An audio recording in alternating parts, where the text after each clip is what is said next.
क्या है दुनिया वालों की सेवा करने के लिए। टूटे किसी का दिल तो तड़पते हैं हम गरीब, सारे जहां का दर्द हमारे जिगर में। वैसे कुछ पार्टी का रंग जमा कि नहीं जमा भाई? बहुत बहुत जगन सेठ, बहुत। आप तो अंधेरे से भी गुजर जाए तो वहां उजाला हो जाता है। और आपकी पार्टी में रंग न जमे ऐसा तो हो ही नहीं सकता है। जगन सेठ, ये पार्टी किस खुशी में हो रही है? खुशी का है कि यार हम तो गम में भी पार्टी दे दिया करते हैं। दर्द हो जिसमें हमें वो बात चाहिए, एक हंगामे बेखुदी हमें दिन रात चाहिए। ये क्या बदतमीजी है? जिस शोर से तुम्हें प्यार है जगन्नाथ, ये उसी प्यार का नमूना है।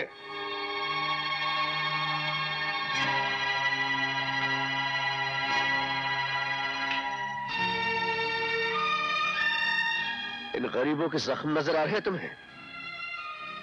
ये लकड़ी इन्हीं के जले हुए मकानों की है, जिन्हें तूने अपनी सियासत की दुनिया में उजाला करने के लिए जला डाला। मैंने? आदमखोर खूनी दरिंदे, भला बनने की कोशिश मत कर।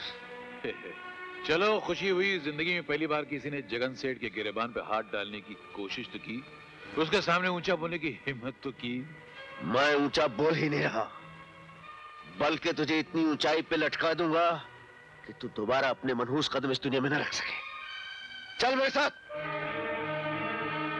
आप लोग पार्टी जारी रखिए, हम अभी आते हैं। सरकार, आपकी जेब के तराजू में नोटों के ढेर लगा दूंगा। बस 1 घंटे के अंदर अंदर जगन सेठ जेल के बाहर होने चाहिए। इस 1 घंटे की कीमत मुंह मांगे होगी। ठीक है, हम अभी तुम्हारा काम किए देते हैं। धन्यवाद।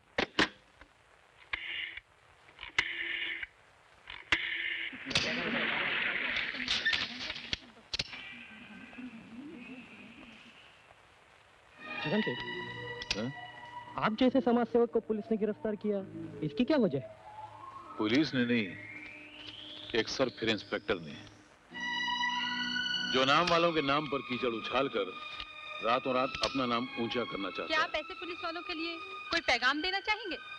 हाँ, अगर ये पुलिस वाले हम जैसे देशभक्तों और शरीफों को परेशान कर सकते हैं, तो आम जनता को तो जीना ही मुश्किल कर देते होंगे। ये जरूर लिखिएगा। सर एक और। नहीं, बस इतना काफी, आगे पूछने की जरूरत नहीं है।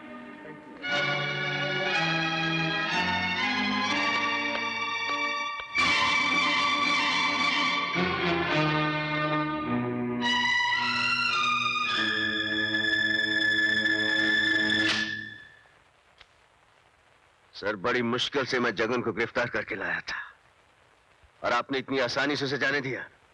और क्या करता? बिना किसी गवाह, बिना किसी सबूत और बिना किसी जुर्म के मैं उसे लॉकअप में बंद करके कैसे रख सकता था? जी, कोई गवाह नहीं था?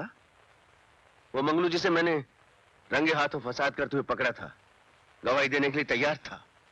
उसकी गवाही काफी नहीं थी आपके लिए? आई एम सॉरी अमर, मैं मजबूर हूं। आप जैसे अफसर मजबूर हैं, फिर हमारे जैसे अफसर तो मरे हुए हैं। बेजान कठपुतलियां हम लोग, जिनके मुर्दा जिस्मों को जबरदस्ती वर्दियां पहना दी गई हैं। आप मजबूर हैं नहीं सर, आपको मजबूर कर दिया गया है। जब ऊपर से दबाव पड़ता है तो नीचे वालों को दबना ही पड़ता है, जबान बंद रखनी ही पड़ती है और लॉकर के दरवाजे खोल देने पड़ते हैं। अमर, सर, किस काम की ये वर्दी जो किसी मजलूम को जुल्म से न बचा सके? किस काम का यह ओहदा जो किसी दौलतमंद मुजरिम के गिरेबान तक ना पहुंच सके? कभी गलती से उनके गिरेबान पे हाथ डाल दिया तो वो अपनी दौलत की तलवार से कानून के हाथ काट देते हैं। सर, ये रोज रोज के हाथ कटवाना, अपनी जमीर को फांसी लगवाना आपको मुबारक हो। मुझे ये सब नहीं होगा। मैं सिर्फ एक बार मरने के लिए पैदा हुआ हूं, बार बार मरने के लिए नहीं। आज शाम तक मेरा इस्तीफा आप तक पहुंच जाएगा।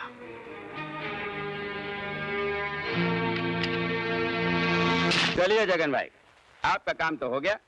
आप पुलिस स्टेशन गए भी, बाहर भी आ गए, लेकिन हमने आपको लॉकअप के अंदर की हवा तक नहीं सूंघने दी।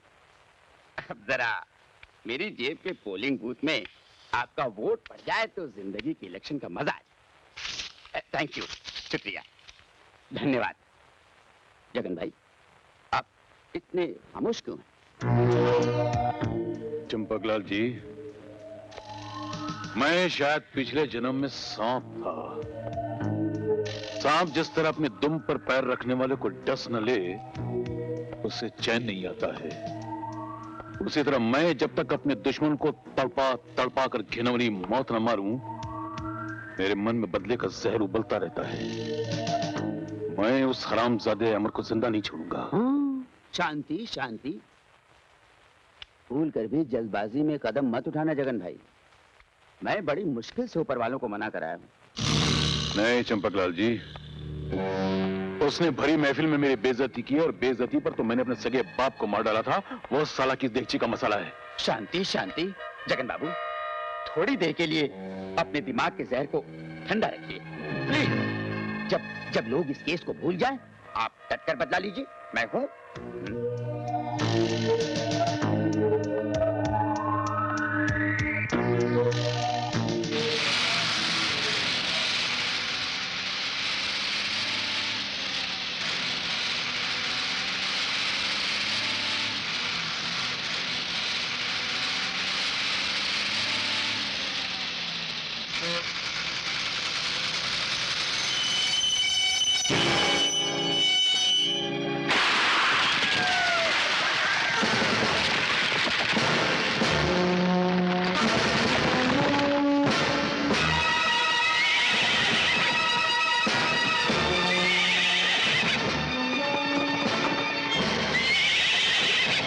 मैं ऐसा हरगिज़ नहीं होने दूंगा। शेरा की धमकी के मुताबिक अगर उन 25 कैदियों को रिहा नहीं किया गया तो वो बस के तमाम मुसाफिरों को एक एक करके खत्म कर देगा।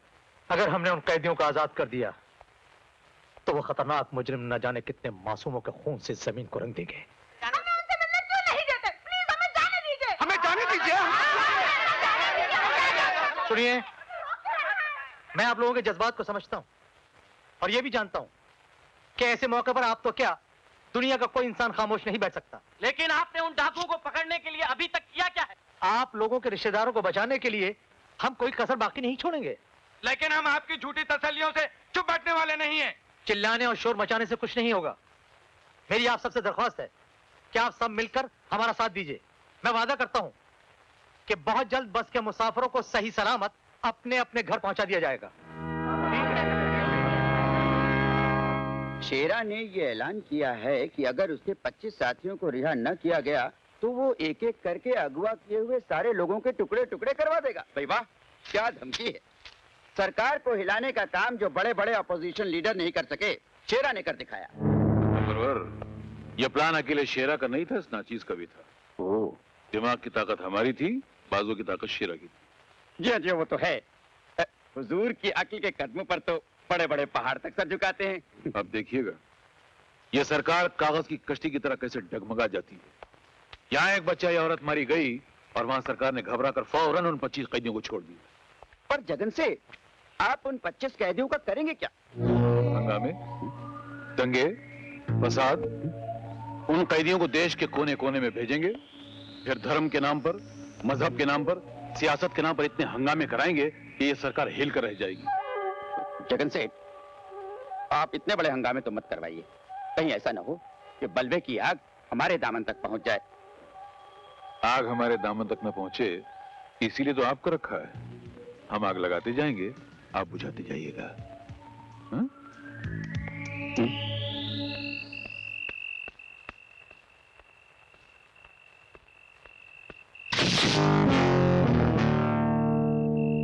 बहुत देर से मैं आपका इंतजार कर रही हूँ। आप मेरा इंतजार कर रही थी? कहिए क्या बात है? बैठिए, बताती हूँ। बैठूं? डरिए मत, मैं आपको कहीं भगा कर नहीं ले जाऊंगी। जी हम डरते तो कभी किसी से नहीं। लीजिए बैठ गए, बताइए जाना कहाँ है?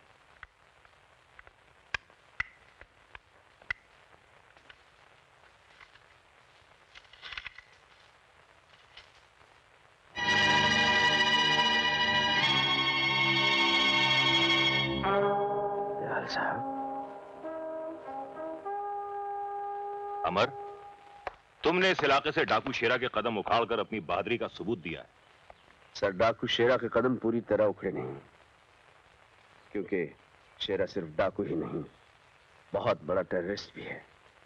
और आप अच्छी तरह जानते हैं कि हर टेररिस्ट के पीछे किसी न किसी बड़े आदमी का हाथ जरूर होता है। और सबसे पहले मुझे उस आदमी का हाथ काटने तुम्हें किसी पर शक है? शक तो है सर, लेकिन सबूत नहीं मिल रहा। कौन है वो? जगन सेठ। जगन सेठ बहुत बड़ा दौलतमंद है ना, इसलिए उसने दौलत की चादर के नीचे अपने गुनाहों को दफन कर रखा है। मुझे उम्मीद है कि एक ना एक दिन तुम उसके खिलाफ सबूत जरूर ढूंढ निकालोगे। I need your good wishes sir. All the best. Thank you sir. उसे कुचल के रख दो।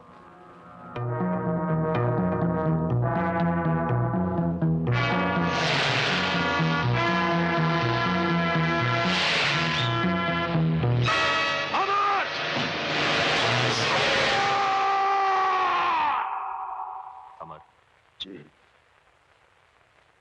क्या सोच रहे हो? जी सोच रहा हूं मेरी जान बचाने के लिए आपने अपने पैर गंवा दिए और सच्चाई के रास्ते पर चलते हुए मैंने अपनी वर्दी गंवा दी। नतीजा क्या निकला? कुछ भी नहीं। जुल्म भी वैसे ही जिंदा है और जालिम भी वैसे ही जिंदा है। इसीलिए मैंने तुम्हें यहां बुलाया। आप हुक्म कीजिए, आपके लिए मेरी जान हाजिर है। अमर, मेरी पोती। जी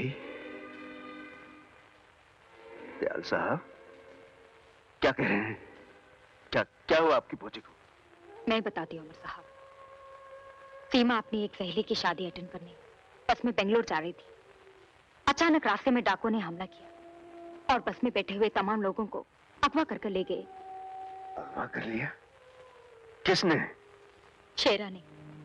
शेरा डाकू? हाँ बेटा, तुम तो जानते हो कि उससे मेरी पुरानी दुश्मनी है।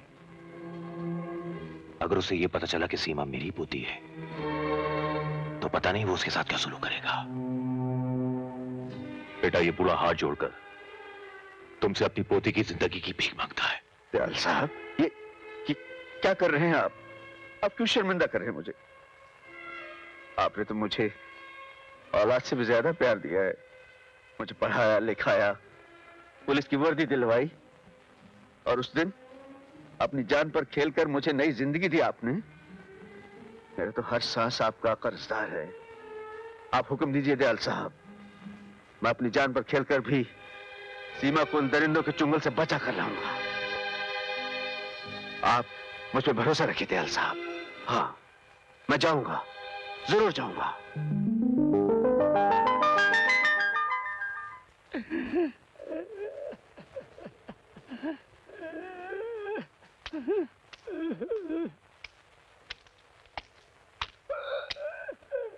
क्या हुआ बाबा? बच्चों की याद आ गई है बेटी। न जाने वो लोग किस हाल में होंगे। मेरे सिवा इस दुनिया में उनका कोई भी नहीं है। कोई भी नहीं है, कोई भी नहीं है। धीरज रखो बाबा, सब ठीक हो जाएगा। और भी मेरे दादा दयाल तो पुलिस कमिश्नर रह चुके हैं। उनकी इस डाकू शेरा से बहुत पुरानी दुश्मनी है। जब उन्हें मालूम पड़ेगा इस डाकू ने उनकी पोती को उठा लिया है तो हमें बचाने के लिए जरूर कुछ ना कुछ करेंगे। सच बेटी? हाँ बाबा, लेकिन मैं उनकी पोती हूँ, इस बात का किसी को पता ना चले। आदाब। जीते रहो बेटा। कैसे आना हुआ? खैरियत तो है? रहीम चाचा, जब मैं पुलिस ऑफिसर था आपने कानून के दुश्मनों के नाम और पते बताकर मेरी बहुत मदद की थी। आज मैं एक कड़े इम्तिहान से गुजरा हूं। मुझे आपकी मदद चाहिए। हुक्म करो बेटा। मुझे कासिम अली और करण का पता चाहिए। करण के बारे में तो फिलहाल कुछ खबर नहीं है। अलबत्ता कासिम अली कहाँ होगा ये मैं जानता हूँ। कहाँ होगा वो इस वक्त?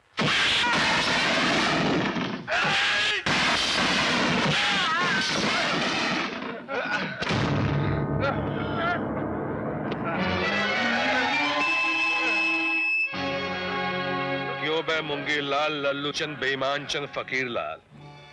मेरा नाम कासिम अली बरकत अली शमशेर बहादुर नवाब तोपची है।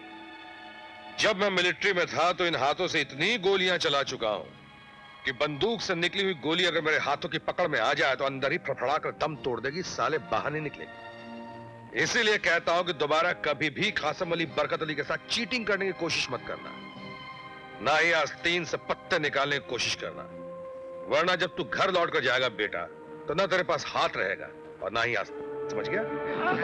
समझ गया। अब निकल ले लल्लू, पतली गली से खंबा बचा के फट। साला। चल बे चपड़गंजू, चल। एक 300 की चाल मेरी, एक 300 मेरी भी।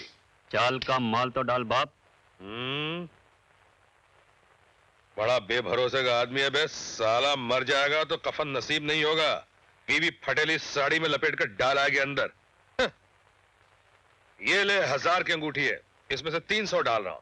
शो कर जल्दी। अब कासम अली बरकत अली जंग बहादुर नवाब तोपची की अंगूठी को तू हाथ लगा रहा है? जब हमने कह दिया 1000 की है तो 1000 की है, और अभी भी समझ में नहीं आया तो तेरे को समझा कर बताऊं? नहीं समझ गया। समझ गया बाप। शो कर।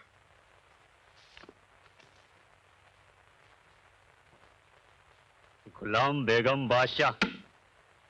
बहुत मारूंगा साले अगर हाथ लगाया तो। देखने दे पहले भूतनी के गुलाम बेगम बादशाह।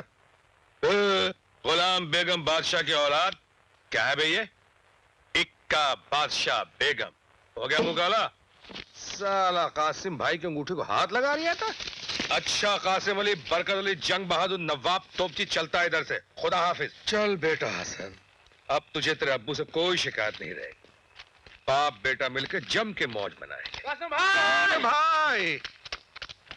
अबे कौन है बे? कासिम कासिम भाई! अबे ओए सांस क्यों फूल रही है? कासिम से भाई तक पहुंचने में 10 मिनट का टाइम क्यों लगा रही है? जल्दी बोल, बात क्या है? अच्छा कासिम भाई, आप मुझे यहाँ मिल गए। मैं आपको घर से ढूंढता यहाँ आया हूँ। क्यों बे, मारना चाहता है क्या? खैरियत? खैरियत ही तो नहीं है भाई। आप तो जानते हैं जब भी मुझे पैसों की जरूरत पड़ती है मैं आपके पास चला आता। अबे ओए कुछ मांगने आया है क्या? बोल बात क्या है? हाँ। आज मुझे इनकार मत करना, मुझे बहुत जरूरत है कासिम भाई। अबे ओ उल्लू के पट्टे, परसों जो तेरे को पैसे दिए उसका क्या हुआ? कासिम भाई, वो बेटे की दवा पे खर्च हो गए थे। कासिम भाई, आज मेरे बेटे की तबीयत बहुत खराब हो गई है और डॉक्टर बोलता है उसका ऑपरेशन करना पड़ेगा। मैं मदद के लिए सबके पास गया, मुझे कहीं से पैसा नहीं मिला कासिम भाई। ले लेके तुम्हें मेरे एक सहारा हो। मेरे बच्चे को बचा लो कासिम भाई, मेरे बच्चे को बचा लो, नहीं तो वो मर जाएगा। खुदा के लिए मेरे बच्चे को बचा लो कासिम भाई, खुदा के लिए मेरे बच्चों को बचा लो, मेरे बच्चों को बचा लो कासिम भाई, मेरे बच्चों को।